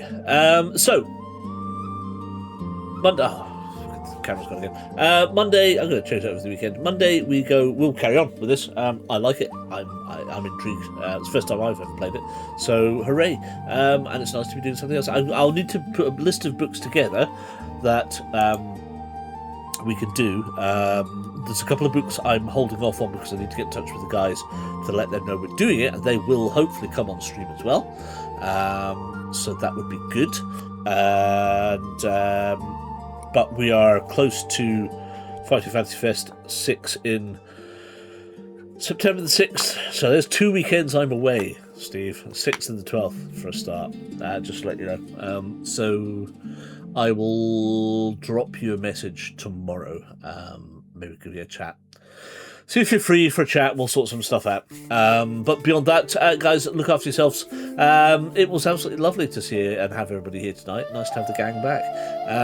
Do Jonathan's latest Arca book. Yes. Well, okay. I will explain why I want to hold off on that. Partly because we didn't do book 2 justice. We kind of did 2 attempts and died very quickly. And I'd like to give it another bash before we do the 3rd one. But it is really good. And I know Ken is about to start book 2, so I'm kind of holding off a little bit. But we've got tons of other stuff to do, so I wouldn't worry about it. Also, not least because we can do Valiant instead, whilst we're waiting, which is John's other new series for wargame books, and it's pretty good. So yes, there's options. We've got plenty of options. It's just working out which ones. I will put a list together of what I think we could do next and take it from there. But guys, genuinely, thank you very much. It's been a lovely evening. Have a fantastic weekend. And if I don't speak to you, look after yourselves. And if I do, I'll talk to you then. If not, I will see you Monday, hopefully. Be lovely if you can all join me again for more of the same. It's good fun. I'm enjoying it. I hope you are too. If you're watching this on playback, please, give the stream a follow. If you're watching this on the YouTube, please do subscribe, like, and press the button that said ding the bell, press the button, blah blah blah, you know the score. Everyone that does that gets the algorithms up, which means that more people get this video shown out to them, and hopefully we get more people coming in. There we go. Nice, simple, done and dusted. Alright guys, take care, thank you, good night, I love you all, see you soon, have a great weekend.